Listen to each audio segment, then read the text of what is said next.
Welcome in a very difficult and a twisted topic that is replication. होने के लिए difficult है, बाकी अगर आप अटेंटिव रहेंगे समझेंगे तो आपको एक बार में समझ में आ जाएगा और याद भी हो जाएगा. Now to understand this, let's understand first basic terminologies which we use in the nucleic acid chapter. That is called as the central dogma. Central dogma means axis. तो जो टॉप मोस्ट इंफॉर्मेशन है वो है DNA के पास में. DNA अपनी information RNA को दे सकता है, डीएनए से आरएनए बनता है, इंफॉर्मेशन ट्रांसफर हो जाती है. This process is called as transcription. RNA की इंफॉर्मेशन से प्रोटीन बन सकता है. Protein means chain of amino acid and that process is called as translation. जब सेल रिप्लिकेट होती है, मतलब कि सेल एक सेल से दो सेल बनाते हैं, तो डीएनए की भी कॉपी बनानी पड़ती है. तो दैट प्रोसेस, जब हम एक डीएनए से दो डीएनए की कॉपी बनाते हैं, उसको हम बोलते हैं रिप्लिकेशन. सो बेसिकली डीएनए से अगर डीएनए बनता है तो रिप्लिकेशन, डीएनए से आरएनए बना रहे तो ट्रांसक्रिप्शन, और आरएनए से प्रोटीन बना रहे तो ट्रांसलेशन. और ये प्रोसेस हमारे को समझने हैं, रिप्लिकेशन, ट्रांसक्रिप्शन, ट्रांसलेशन. अगर हम आरएनए से डीएनए बनाएं, वैसे ऐसा नहीं करते हैं नॉर्मली, तो सेल्स के अंदर नहीं होता है, लेकिन लैब में हम कर सकते हैं. अगर आरएनए से डीएनए बनाएंगे, this will be referred as reverse transcription.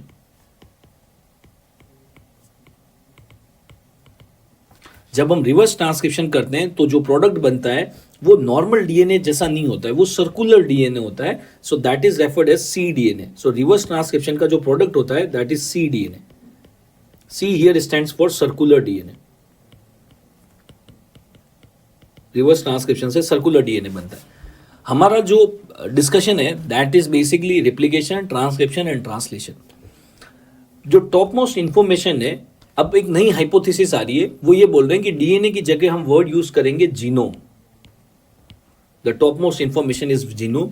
जब हम इसका ट्रांसक्रिप्शन करेंगे तो जो प्रोडक्ट बनेगा उसको हम बोलेंगे transcriptome. Instead of saying RNA will say it is transcriptome. और जब हम ट्रांसलेशन करेंगे और प्रोटीन बनेगा उसको हम बोलेंगे proteome. So this is a new और central dogma. This new hypothesis is there, but अभी जो हम यूज कर रहे हैं that is replication, transcription and translation. तो अब हमारा जो डिस्कशन है, हमें ये समझना है ये तीन स्टेप्स कैसे होते हैं. सबसे पहले हम बात करते हैं रिप्लिकेशन की. रिप्लिकेशन जो होता है, it occurs during the S phase of the cell cycle. It occurs in the S phase of cell cycle. Cell cycle में बहुत सारे फेजेस होते हैं, G0, G1, M, S. तो ये जो डीएनए बनता है ये एस फेज में बनता है. और एक और अच्छी बात अबाउट एस फेज इज, एक क्वेश्चन आता है कि रेडिएशन ऑन्कोलॉजी से, कि जब कभी किसी सेल पे रेडिएशन का एक्सपोजर होता है तो कौन सा ऐसा स्टेज होता है जिसके अंदर सबसे कम डैमेज होने की पॉसिबिलिटी है. तो डीएनए को सबसे कम डैमेज होता है एस फेज के अंदर. क्यों होता है? क्योंकि डीएनए का उस टाइम पे रिप्लिकेशन चल रहा होता है, और रिप्लिकेशन के लिए वहां पे बहुत सारे एंजाइम्स होते हैं जो रिप्लिकेशन करते हैं. वहां पे कुछ खराबी हो जाए तो उसको ठीक भी कर देते हैं. तो अगर उस टाइम पे रेडिएशन का एक्सपोजर हो भी जाता है और डीएनए में कुछ खराबी हो भी जाती है, तो उसको ठीक करने के एंजाइम भी वहीं अवेलेबल होते हैं, तो बहुत आसानी से ठीक हो जाता है. So I can say that replication occurs in the S phase. और ये जो एस फेज होता है, S phase is the most radio resistant phase of the cell cycle.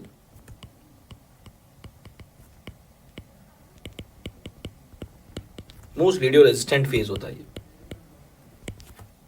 Now how we are going to do this? If we see the basic target, एक simple target समझ लेते हैं. हमारे पास में ये डीएनए है, इसके दो कॉपी बनाने. कैसे बनाने पड़ेंगे? पहले तो इन दोनों सेगमेंट ऑफ डीएनए को हमें अलग करना पड़ेगा. These two segments of the DNA has to be separated out. जब हम इसको सेपरेट कर लेंगे तो इसके ऊपर जो इंफॉर्मेशन लिखी हुई होगी, we are going to make the complementary strands against them. उसको यूज करके हम कॉम्प्लीमेंट्री स्ट्रैंड्स बना देंगे. In the same way here also we are going to make the complementary strands. So basically अगर हमारे को डीएनए को रिप्लिकेट करना है तो हमें डीएनए के दोनों स्ट्रैंड को अलग करना पड़ेगा और कॉम्प्लीमेंट्री स्ट्रैंड्स बनाने पड़ेंगे. This will be referred as, इसको हम बोल देते हैं हमारे कन्वीनियंस के लिए, this is the paternal DNA and these are the daughter DNS.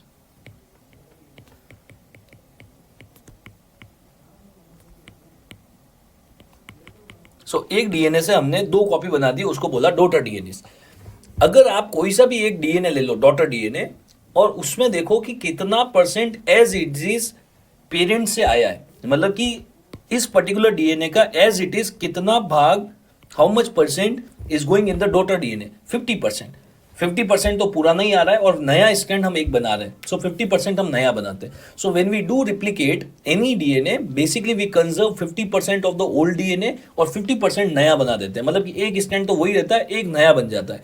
क्योंकि आपने 50% कंजर्व किया होता है तो इसको हम बोलते हैं सेमी कंजर्वेटिव मेथड। तो ये जो रिप्लिकेशन हम कर रहे हैं in the daughter DNA consist of 50% of the DNA as it is from the parents.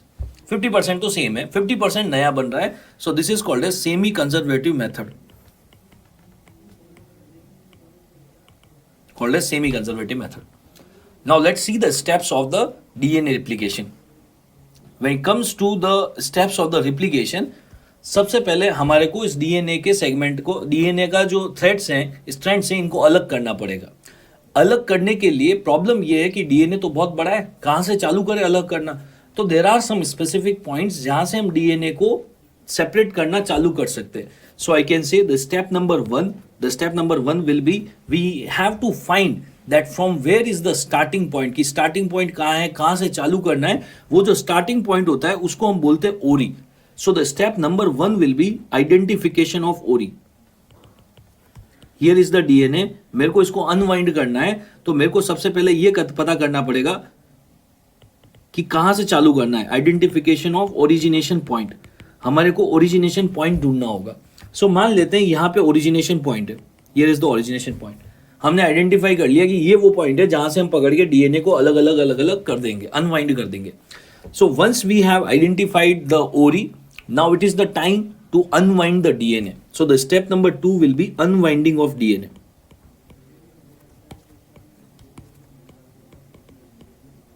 Unwinding करेगा कौन? अनवाइंडिंग करने के लिए एक एंजाइम होता है हेलिकेज। ये हेलिकेज जो होता है ये वाया ओरी यहां से अंदर एंटर करता है, ये यहां पे आ जाता है दोनों स्ट्रैंड के बीच में, and now it will start opening the DNA helix on one of the side. मतलब कि ये हेलिकेज अंदर चला गया, अंदर गया, ओरी के थ्रू अंदर गया और अब ये डीएनए को खोलना चालू कर देगा। It will start unwinding. और ये जो हेलिकेज अंदर पहुंचता है, it is going to unwind the DNA only on one side. एक साइड में इसको ओपन करना चालू कर देगा, ओपन कर रहा है। सो स्टेप नंबर 1 था, सबसे पहले पता करना है कि कहां से चालू करना है, ओरी से। वहां से कौन अंदर जाएगा, हेलिकेज। और ये क्या करेगा, it is going to unwind the DNA, unwind करता रहेगा। अब ये प्रोसेस चलता रहेगा, ये हेलिकेज जो है आगे की तरफ जाता रहेगा और अनवाइंड करता रहेगा, डीएनए को ओपन अप करता रहेगा। लेकिन अब एक प्रॉब्लम आएगी, प्रॉब्लम ये आएगी कि ये हेलिकेज ओपन तो कर रहा है, ये ओपन कर करके आगे तो चला गया, ये आगे चला गया, तो ये जो डीएनए पीछे ओपन हुआ था, हम तो ये चाहते हैं कि ये डीएनए ओपन ही रहे। लेकिन क्या होगा कि जब ये हेलिकेज आगे चला जाएगा, मान लीजिए यहाँ पे लिखा हुआ था ए न्यूक्लियोटाइड और इसके सामने लिखा हुआ था टी न्यूक्लियोटाइड। हेलिकेज ने इसको तोड़ तो दिया, आगे तो चला गया, लेकिन ये जब हेलिकेज आगे निकल जाएगा तो पीछे ये वापस से बॉन्ड बना देंगे। हम वो नहीं चाहते, हम तो चाहते हैं कि डीएनए का स्ट्रैंड जो है खुला का खुला रहे। तो इसको कैसे रोकेंगे? इन दोनों स्ट्रैंड के बीच में हमें एक स्टॉपर लगाना पड़ता है, और वो जो स्टॉपर होता है वो बना होता है प्रोटीन का। तो बेसिकली हम क्या करते हैं, इन दोनों स्ट्रैंड के बीच में एक स्टॉपर लगा देते हैं, and that stopper is called as SSBP, single strand binding protein. Single strand binding protein, here is the SSBP, this particular thing is the SSBP। हम दोनों स्ट्रैंड के बीच में SSBP लगा देंगे। एक प्रोटीन होता है जिसको एक स्ट्रैंड पे चिपका दिया जाता है, जिससे क्या होता है, दोनों स्ट्रैंड एक दूसरे के पास में नहीं आ सकते और ये वापस से बॉन्ड नहीं बना सकते। So I can say the step number 3 is to prevent reannealing. इस प्रोसेस को हम बोलते हैं reannealing. To prevent reannealing SSBP is used. Single strand binding protein को यूज किया जाता है टू प्रिवेंट द रीअनिलिंग। अब कोई टेंशन नहीं है, अब हेलिकेज आराम से ओपन अप करता रहेगा, आगे जाता रहेगा, और पीछे कौन ध्यान रखेगा, SSBP। SSBP is like a security guard, ये बैठा रहेगा कि दोनों स्ट्रैंड वापस पास में नहीं आने चाहिए। अब हेलिकेज आगे जा रहा है, थोड़ी देर बाद एक प्रॉब्लम क्रिएट हो जाएगी। After some time, back side में तो सब कुछ ठीक है, बैक साइड में तो कोई प्रॉब्लम नहीं है, back side of the helicase SSBP will take care. Now the problem will occur on the front side of the helicase. क्या प्रॉब्लम होगी, देखिए, इसको एक समझने के लिए हम एक छोटा सा एक्सपेरिमेंट देखते हैं। आपने घर पे देखा होगा, जैसे रस्सी होती है, रोप होता है, अगर इस रस्सी के मान लीजिए मैं ये वाला एंड पकड़ता हूं और ये वाला एंड पकड़ लेता हूं और इसको खींचता हूं और इसको अनवाइंड करता हूं, if I open up this रोप, अगर इस रस्सी को खोलेंगे इन दो एंड्स को पकड़ के, तो थोड़ी देर के बाद में यहां पे कुछ इस तरीके का गुच्छा बन जाएगा, there is going to be a coil formation, और उसके बाद हम इसको खोल नहीं पाएंगे, right. The same problem is happening here, the helicase was opening opening opening और आगे यहां पे कुछ डीएनए का इस तरीके का गुच्छा बन गया, this is called as super coil. ये जो सुपर कॉइल होता है ये बहुत ही टाइट होता है, ये इतना टाइट है कि अब हेलिकेज इसके अंदर ही नहीं जा पा रहा है, इसको खोल ही नहीं पा रहा। तो इसको कैसे करेंगे, हमारे को इसको ओपन अप करना पड़ेगा। इसको ओपन करने के लिए यहाँ पे डीएनए के अंदर छोटे छोटे कट लगाने पड़ेंगे और ये कट लगाएगा topoisomerase. So we have one enzyme called as topoisomerase 1 and 2। ये जो टोपोआइसोमरेज 1 और 2 होता है, ये क्या करता है, ये डीएनए के अंदर छोटे छोटे कट लगा देता है सुपर कॉइल के अंदर, और अब ये सुपर कॉइल जो है वो रिमूव हो जाएगा। Now the super coil has been removed. अब हेलिकेज के लिए कोई प्रॉब्लम नहीं है, हेलिकेज के लिए कोई प्रॉब्लम नहीं। तो हेलिकेज जो है, हेलिकेज का काम था डीएनए को खोलना। हेलिकेज के पीछे हमने एक सिक्योरिटी गार्ड बिठा दिया जो पीछे ध्यान रखेगा, दैट इज एसएसबीपी। और आगे की तरफ अगर सुपर कॉइल बन भी गया तो सुपर कॉइल को रिमूव करने की जिम्मेदारी हमने दे दी टोपोआइसोमरेज को। So I can say step number 4 will be removal of super coil.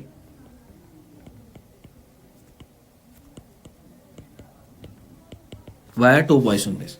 So now the things will happen very smoothly. अब बहुत आसानी से काम होता रहेगा, हेलिकेज आराम से ओपन अप करता रहेगा। पीछे एसएसबीपी बैठा हुआ है, वो ध्यान रखेगा वापस से बॉन्ड नहीं बनना चाहिए, और आगे अगर सुपर कॉइल बन भी गया तो उसको तोड़ दिया जाएगा with the help of topoisomerase. अब पूरे डीएनए को ओपन अप होने में तो बहुत टाइम लगेगा। अगर हम पूरा वेट करें कि पूरे के पूरे दोनों स्ट्रैंड अलग होंगे, फिर हम नए स्ट्रैंड्स बनाएंगे, तो बहुत टाइम वेस्ट हो जाएगा। हम क्या कर सकते हैं कि हेलिकेज अब ओपन अप करता जा रहा है और उसने काफी कुछ डीएनए तो ओपन कर दिया है, हेलिकेज ने काफी कुछ डीएनए तो ओपन अप कर दिया है। So what we can do is कि जितना डीएनए ओपन अप हो गया है, कम से कम हम वहां पे तो नया स्ट्रैंड बनाना चालू कर दें।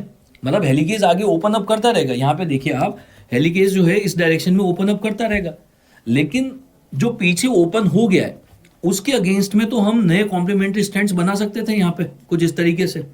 सो व्हाट हैपेंस इज, हम क्या करते हैं, हम वेट नहीं करेंगे, हम ये करेंगे कि हेलिकेज तो ओपन अप करता रहेगा, इसके पीछे पीछे काम चालू कर देते हैं। So on the back side of the helicase is taken care by SSBP, the front side is taken care by topoisomerase. And now what we are going to do is we are going to start the polymerization of the new DNA strands. Polymerisation हम चालू करने वाले हैं, और जब हम polymerisation चालू करने वाले हैं तो ये जो पर्टिकुलर फॉर्मेशन बनता है इसको बोलते हैं हम replication fork. So step number 5 is formation of replication fork.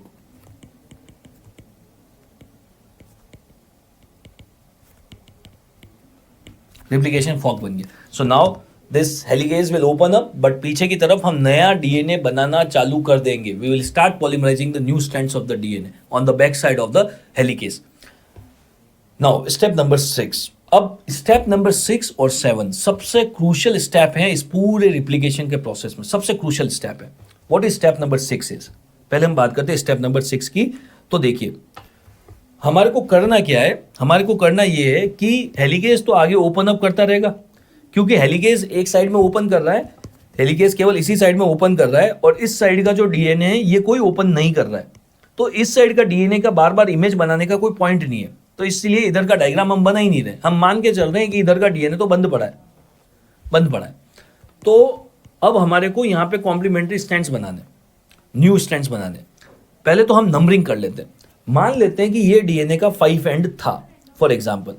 अगर ये 5 एंड है तो ऑटोमेटिकली ये वाला जो एंड होगा ये 3 एंड हो जाएगा। अगर ये 3 एंड है तो ऑटोमेटिकली इसके सामने वाला 5 हो जाएगा और ये 3 हो जाएगा। आप किसी को भी एक बार के लिए 5 मान लो और सब जगह अपोजिट नंबर लिख दो। जब भी हमें, ध्यान से सुनना आप, जब भी हमें चाहे डीएनए बनाना हो, प्रोटीन बनाना हो, आरएनए बनाना हो, कुछ भी बनाना हो, आप हमेशा चालू करेंगे 5 एंड से and you will go towards 3 and. ये एक रूल है कि जब भी कोई भी नई चीज बनेगी तो 5 एंड से बनना चालू होगी और 3 एंड की तरफ जाएगी। मीन्स व्हाट, अगर मैं नंबरिंग यहां पे लिखता हूं, द सेम नंबरिंग, अगर मेरे को न्यू डीएनए के स्ट्रैंड्स बनाने, आप ड्रॉ मत करना, मैं थोड़ा सा डायग्राम चेंज करूंगा, आप ध्यान से देखना। जो नया स्टैंड बनेगा वो कुछ इस तरीके से बनेंगे, एक स्टैंड उधर बनेगा, एक स्टैंड इधर बन जाएगा, समथिंग लाइक दिस। अगर ये 3 एंड था, अगर ये 3 एंड था तो ऑटोमेटिकली ये कौन सा एंड हो गया 5, और ये वाला हो जाएगा 3, और क्योंकि ये 5 था तो ये हो जाएगा 3 और ये हो जाएगा 5।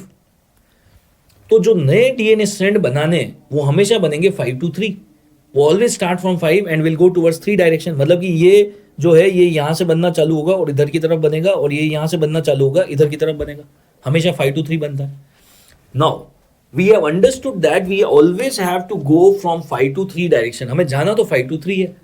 तो होता क्या है कि जहां से हमें चालू करना होता है वहां पे हमें एक बेस बनाना पड़ेगा, हमें एक स्ट्रॉन्ग बेस बनाना पड़ेगा कि उसके ऊपर हम नया डीएनए पूरा पॉलीमराइज कर पाए। मीन्स व्हाट, सी हियर, हमें ये तो पता पड़ गया कि नए डीएनए का 5 एंड कहां पे आएगा और 3 एंड कहां पे आएगा। अब मैं आपको ये बोल रहा हूं कि जहां पे आपका नए डीएनए का 5 एंड आ रहा है वहां पे एक स्ट्रॉन्ग बेस बनाना पड़ेगा। स्ट्रॉन्ग बेस क्यों बनाना पड़ेगा? क्योंकि मान लीजिए यहां पे ए लिखा हुआ है, तो मुझे इसके सामने कौन सा न्यूक्लियोटाइड अटैच करना था? टी। लेकिन प्रॉब्लम यह है कि आप ऐसे टी को ऐसे हवा में लाके अटैच नहीं कर सकते हो, आपको एक बेस चाहिए होता है। और वो बेस कैसे बनेगा? तो हमें 5 एंड पे हमारा एक स्ट्रॉन्ग बेस तैयार करना होता है, और उस बेस को हम बोलते हैं प्राइमर। सो जहां पे भी हमारा न्यू डीएनए बनने वाला है उसका जो 5 एंड है वहां पे हम बेस बनाएंगे, और फिर 5 से हम 3 की तरफ जाएंगे, और उस बेस का क्या नाम होगा? Primer. So we have did the numbering, हमने सबसे पहले तो नंबरिंग कर दिया डीएनए का, किसी को भी 5 एंड मान लो और फिर सारे अपोजिट लिख दो। फिर हमने ये ढूंढ लिया कि हमारा जो नया डीएनए बनने वाला है उसका 5 एंड कहां होगा। उसके बेसिस पे हम ये बोल रहे हैं कि स्टेप नंबर 6 ये होगा, there is going to be formation of primer, formation of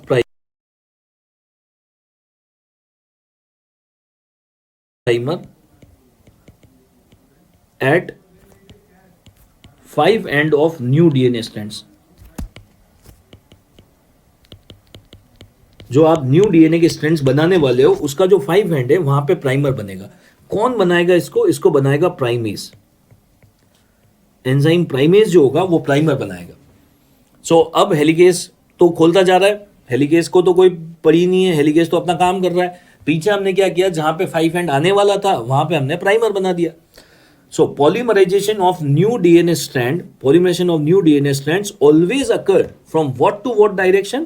New DNA जो बनेगा हमेशा कौन से डायरेक्शन में बनेगा? From 5 to 3 direction. So primer is synthesized on which end? Primer is synthesized on the 5 end। अगर आपसे ये पूछ ले कि प्राइमर किस चीज का बना हुआ होता है, प्रोटीन का बना हुआ है, कार्बोहाइड्रेट का बना हुआ है, डीएनए का बना है, आरएनए का बना है, primer is made up of RNA.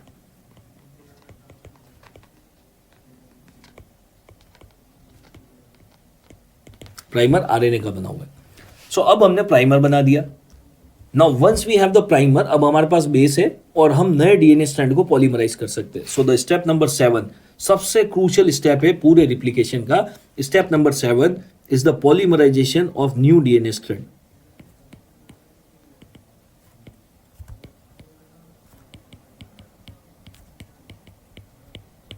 Polymerisation of new DNA strand, polymerization होगा न्यू डीएनए स्ट्रैंड का from 5 to 3 direction, from 5' to 3' direction.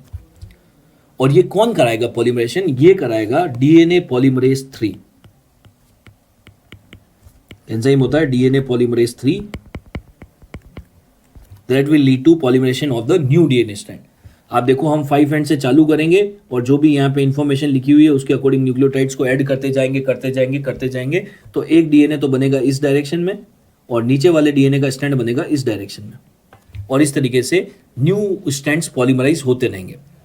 Now जब ये सारा प्रोग्राम चल रहा था, जब हम यहाँ से लेके यहाँ तक न्यू डीएनए स्ट्रैंड्स बना रहे थे, उस टाइम पे हेलिकेज जो था वो तब भी काम कर ही रहा था, हेलिकेज तो ओपन अप कर ही रहा था। सो मीनवाइल जब आप ये नए स्ट्रैंड्स बना रहे थे, meanwhile helicase has opened up new DNA.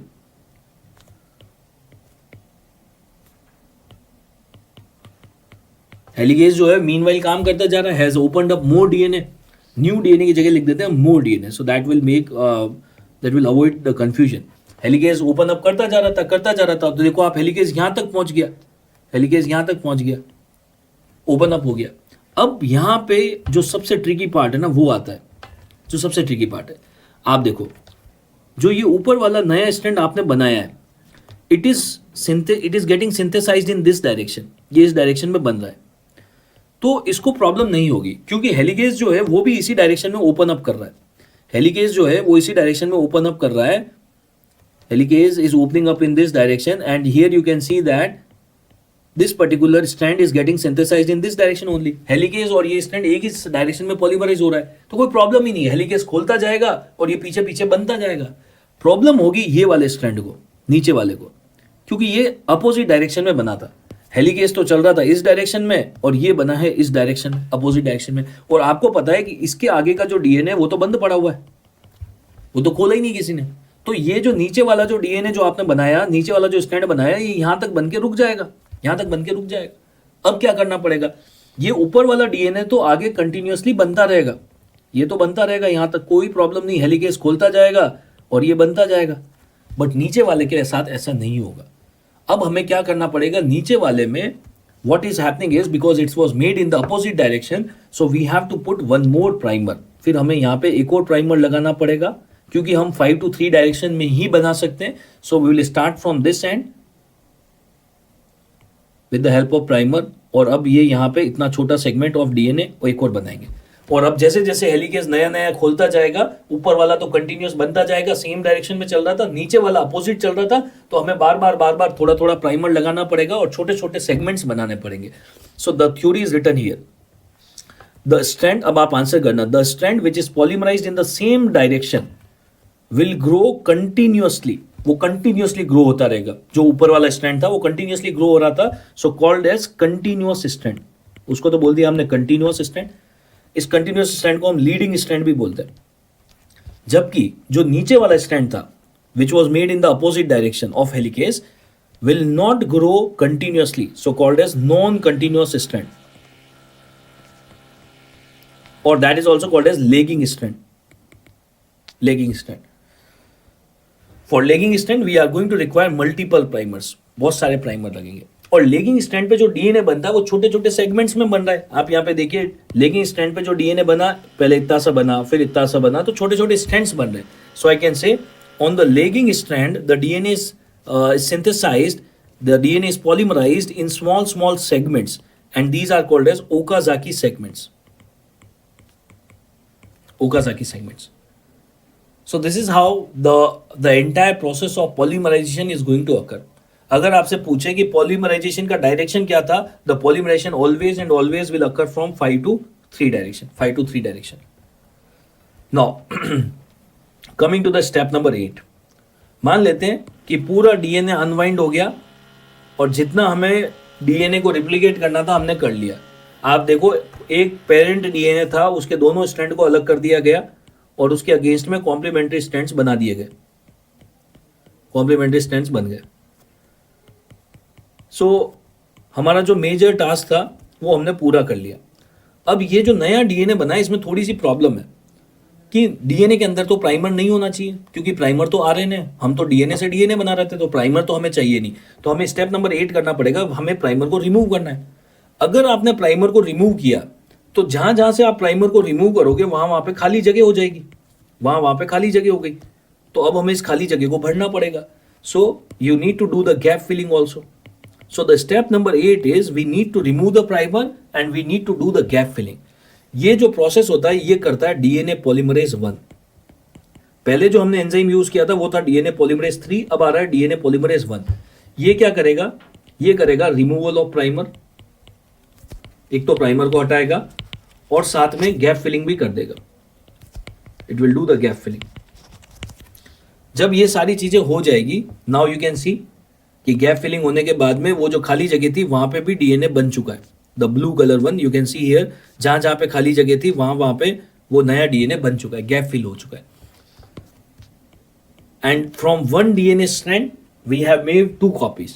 अब ये जो नया डीएनए बना है इसमें अभी भी एक प्रॉब्लम है। एक प्रॉब्लम ये है कि जो नीचे वाला जो है, आप जो नीचे वाला जो स्ट्रैंड है उसको देखो आप, तो उसमें आपको डीएनए के अंदर छोटे छोटे सेगमेंट्स दिखेंगे। ऊपर वाला तो बिल्कुल ठीक है, वो कंटिन्यूअस बनाता तो उसमें प्रॉब्लम नहीं है, लेकिन जो नीचे वाला है उसमें अभी भी बीच बीच में गैप्स है, यहाँ पे गैप है, यहाँ पे गैप है, हमें गैप को हटाना होगा।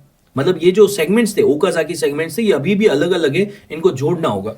So step number 9 will be, ये जो छोटे छोटे ओकाजाकी सेगमेंट्स के है गैप हैं, इनको हमें फिल करना होगा, इनको हमें जोड़ना होगा।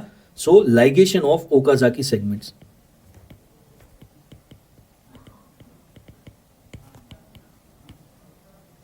ओकाजाकी सेगमेंट को लाइगेट करेंगे। एंड कौन करेगा इसको ligate? DNA ligase. DNA ligase आएगा और ये ओकाजाकी सेगमेंट्स को लाइगेट कर देगा, जहां जहां पे लाइगेट करना है वहां वहां से इसको जोड़ देगा। And now from one DNA we have made 2 copies of that same DNA. हमने 2 कॉपी बना दिए उस डीएनए के। This is how the replication occurs.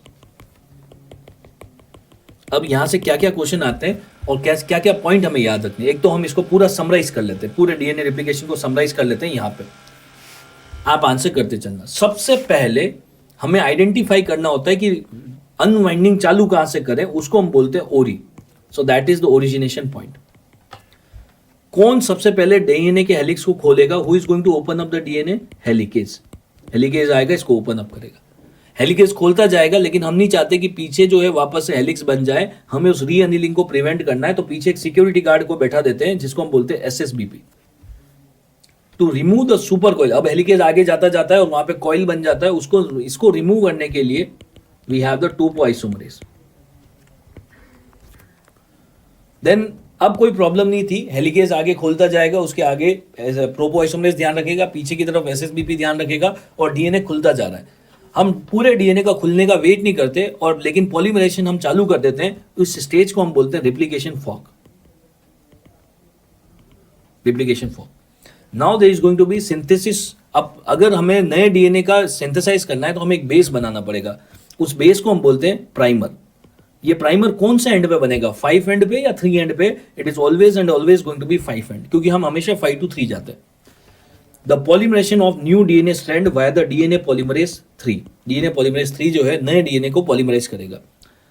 Then जितना बनना था वो बन गया। अब हमें प्राइमर को रिमूव करना है और उसकी जगह जो गैप बनेगा उसको फिल करना है। ये कौन करेगा? DNA polymerase 1।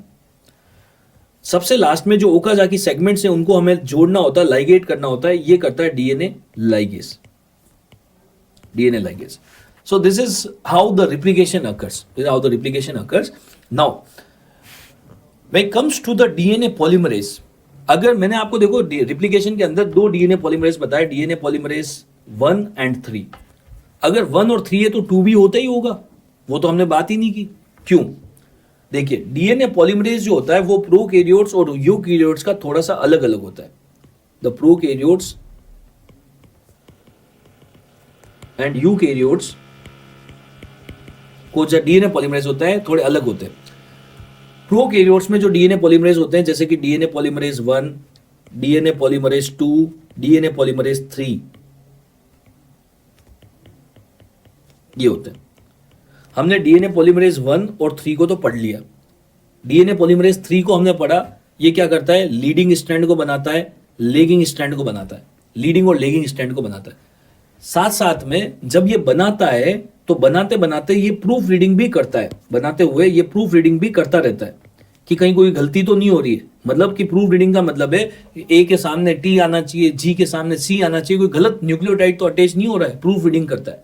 और मान लो अगर गलती हो गई, ये गलती डिटेक्ट तो कर सकता है लेकिन ठीक नहीं कर सकता। ये ठीक करने के लिए ये बुलाता है डीएनए पॉलीमरेज 2। तो डीएनए पॉलीमरेज 2 का काम है रिपेयर और रिपेयर करके वापस से प्रूफ रीडिंग करना। रिपेयर कर दिया, उसके बाद में प्रूफ रीडिंग करके देखता है। इसीलिए डीएनए पॉलीमरेज 2 को हमने रिप्लिकेशन में पढ़ा ही नहीं, क्योंकि ये तब आता है जब कोई गलती हो जाती है। डीएनए पॉलीमरेज 1 का काम था प्राइमर को हटाना और उसकी जगह पे नया डीएनए बनाना, गैप फिल करना। और जब ये नया डीएनए बनाता है तो डीएनए पॉलीमरेज 1 जो होता है ये भी प्रूफ रीडिंग करता है। डीएनए पॉलीमरेज 1 जो होता है ये भी प्रूफ रीडिंग करता है।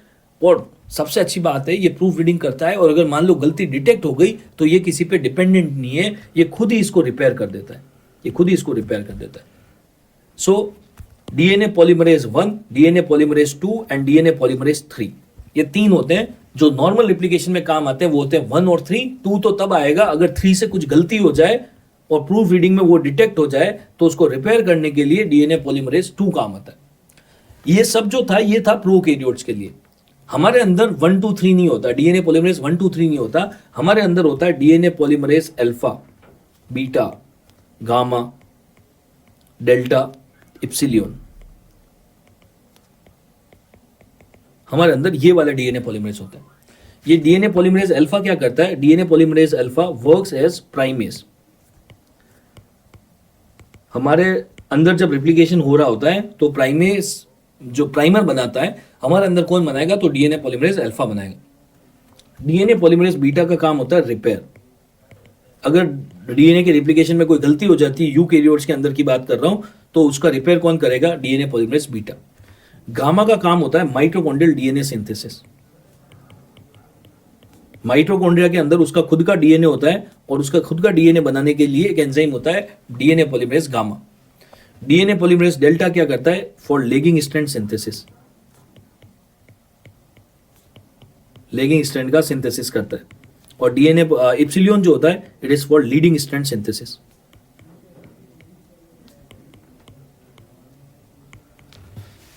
सो हमने जो रिप्लिकेशन पढ़ा वो पढ़ा था हमने प्रोकैरियोट्स का, जिसके अंदर हमने यूज किया था डीएनए पॉलीमरेज 1 2 और 3। हमने यूकैरियोट्स का डिस्कस नहीं किया। प्रोकैरियोट और यूकैरियोट का सेम होता है, केवल एंजाइम के नाम बदल जाते हैं। उसमें 1 2 3 था, इसमें अल्फा बीटा गामा डेल्टा आ जाता है। प्राइमेज की जगह पे डीएनए पॉलीमरेज अल्फा आ जाता है, कभी रिपेयर करना होता है तो बीटा आ जाता है। नाउ इतनी सारी प्रूफ रीडिंग और रिपेयर होती रहती है, सब चलता रहता है, लेकिन फिर भी कभी कभी गलती हो जाती है और उसकी वजह से पेशेंट को डिजीज हो जाएगी। मान लीजिए ए को टी से मिलना था और जी को सी से पेयर होना था, लेकिन गलती हो गई। ए के सामने मान लो जी आ गया, ये तो मिसमैच हो गया। सो व्हाट हैपेंस इज, अगर कोई डीएनए रिप्लिकेशन में मिस्टेक हो जाए तो पेशेंट को क्या डिजीज हो जाएगी? अगर किसी के रिप्लिकेशन में मिसमैच हो जाता है, गलत पेयर बन जाता है, it will lead to mismatch repair defect will lead to hereditary non-polyposis colon cancer.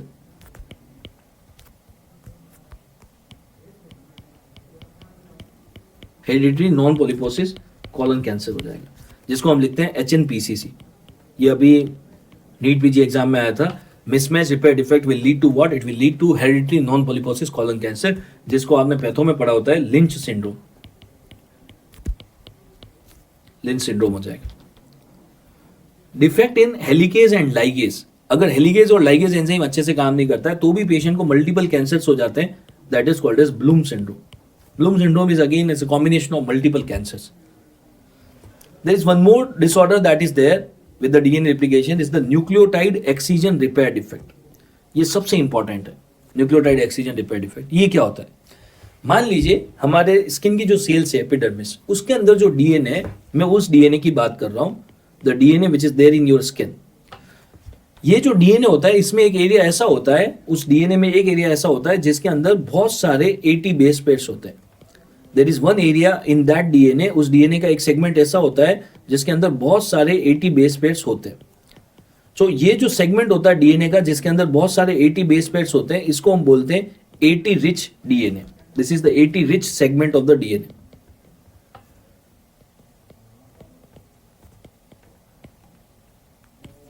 rich segment of DNA. Now what happens is, जब आप सनलाइट में जाते हो तो there is going to be exposure of the UV rays. UV rays यहाँ पे गिरती है और इस DNA के ऊपर भी गिरती है।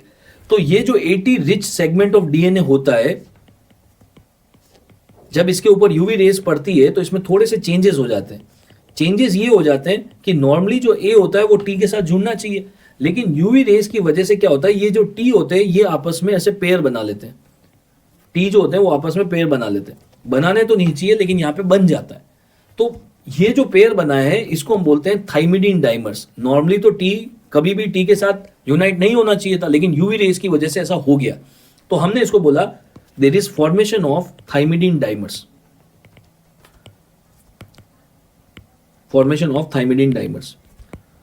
तो आप और मैं जब सनलाइट में जाते हैं तो हमारे डीएनए के अंदर थाइमिडीन डाइमर्स बन सकते हैं, लेकिन अच्छी बात यह है ये बिल्कुल परसिस्ट नहीं करते हैं, इनको तुरंत तोड़ दिया जाता है। How we are going to do is we are going to do the excision. इनको एक्सरसाइज कर दिया जाता है। There is going to be nucleotide excision. अगर हम इसको वापस से तोड़ देंगे, if you break the thymidine dimers again A will club with T, वापस से सारी चीजें ठीक हो जाती है। तो आपके और मेरे अंदर तो ऐसा हो रहा है कि थाइमिडीन डाइमर बन जाते हैं लेकिन उसको तुरंत तोड़ दिया जाता है। There is a mechanism by which we are going to cut that is called as nucleotide excision. कुछ लोग ऐसे होते हैं जिनके अंदर ये डिफेक्टिव होता है। इफ डिफेक्टिव, अगर ये डिफेक्टिव होगा तो ये रिएक्शन हो ही नहीं पाएगा। ये थाइमिडीन डाइमर्स जो होंगे, these thymidine dimers can persist. अगर थाइमिडीन डाइमर्स परसिस्ट करने लग जाएंगे then the patient will have dry and pigmented skin. उसकी पेशेंट की स्किन जो होगी ड्राई और पिगमेंटेड हो जाएगी थाइमिडीन डाइमर्स की वजह से, जिसको हम बोलते हैं xeroderma pigmentosa. Xero means dry and pigmented skin called as xeroderma pigmentosa. तो जब ये पेशेंट सनलाइट में जाएगा उसकी वजह से उसकी स्किन ड्राई हो जाएगी, पिगमेंटेड हो जाएगी, called as xeroderma pigmentosa. Means उसके अंदर थाइमिडीन डाइमर्स जो बन रहे हैं वो वापस टूट नहीं रहे। तो डीएनए के रेप्लिकेशन के डिफेक्ट की जब हम बात करते हैं तो आप देखिए 3 डिफेक्ट मैंने आपको बताया। अगर मिसमैच हो जाता है तो कॉलन कैंसर हो सकता है, कॉल्ड एज एचएनपीसीसी, एग्जाम में आ चुका है।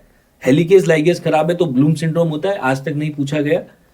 न्यूक्लियोटाइड एक्सचेंज रिपेयर डिफेक्ट क्या होता है, जब सनलाइट हमारी स्किन के ऊपर पड़ती है तो डीएनए के अंदर जहां पे 80 सेगमेंट बहुत सारे होते हैं तो थाइमिडीन के डाइमर बन जाते हैं और इन थाइमिडीन के डाइमर्स को हमें तोड़ना होता है। आपके और मेरे अंदर तो बहुत इजीली हो रहा है, लेकिन जिसके अंदर ये नहीं होता है तो थाइमिडीन डाइमर्स परसिस्ट करते हैं और जैसे ही थाइमिडीन डाइमर्स परसिस्ट करेंगे तो उस पेशेंट की स्किन जो है ड्राई और पिगमेंटेड हो जाएगी, जिसको हम बोलेंगे xeroderma pigmentosa. Xeroderma pigmentosa. Now let's add one pharmacological correlation here. Pharmacological correlation देखते हैं। हमने एक एंजाइम पढ़ा था DNA gyrase. DNA gyrase is other name of DNA topoisomerase. Topoisomerase का दूसरा नाम है DNA gyrase. Can you tell me a drug which is going to inhibit the DNA gyrase? DNA gyrase को इनिबिट करती है, DNA टोपोआइसोमरेस को inhibit करती है बैक्टीरिया के अंदर। एक ऐसी एंटीबायोटिक है जो बैक्टीरिया के अंदर DNA टोपोआइसोमरेस को इनिबिट कर देती है, that is fluoroquinolones. Fluoroquinolones such as levofloxacin, ciprofloxacin, ofloxacin. ये जो फ्लोक्सासिन्स होते हैं ये डीएनए गाइरेस इनिबिटर होते हैं। These are the DNA gyrase inhibitor. एक एंटी कैंसर ड्रग भी होती है, एक एंटी कैंसर ड्रग होती है जो ह्यूमंस के अंदर बेसिकली डीएनए गाइरेस को इनिबिट कर देती है। देखिए, अगर आप डीएनए गाइरेस बैक्टीरिया में इनिबिट करेंगे तो बैक्टीरिया के अंदर रेप्लिकेशन नहीं होगा, बैक्टीरिया की ग्रोथ नहीं हो पाएगी, तो उसको हमने बोल दिया एंटीबायोटिक। अगर आप चाहते हो कि आपके बॉडी के अंदर किसी सेल के अंदर रेप्लिकेशन रुक जाए, जैसे कि हम नहीं चाहते कि कैंसर सेल्स के अंदर रेप्लिकेशन हो, कैंसर सेल्स बढ़े, तो हम क्या करते हैं कि ऐसी दवाई देते हैं जिससे कैंसर सेल्स के अंदर रेप्लिकेशन रुक जाता है। कैसे रुक जाता है? कैंसर सेल के अंदर का जो डीएनए गाइरेस होता है वो रुक जाता है। So can you tell me some drugs which inhibits the DNA topoisomerase? DNA topoisomerase को इनहिबिट करने वाली या डीएनए गाइरेस को इनहिबिट करने वाली जो ड्रग्स होती है सच एज एंथ्रासाइक्लिन्स, एंथ्रासाइक्लिन्स सच एज डॉक्सोरोबिसिन, डाउनोरोबिसिन।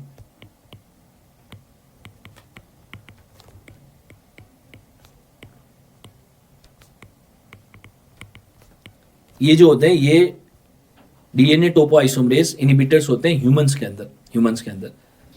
यहां पे एक और पॉइंट लिख देता हूं that is related with the cardiology actually. ये जो एंथ्रासाइक्लिन्स होते हैं, can you tell me a side effect of anthracycline? Doxorubicin, daunorubicin का साइड इफेक्ट बताइए, आपने फार्मा में पढ़ा होगा।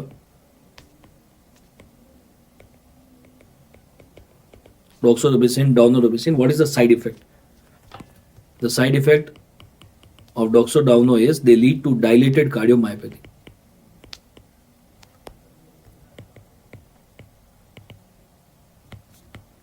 They can lead to dilated cardiomyopathy.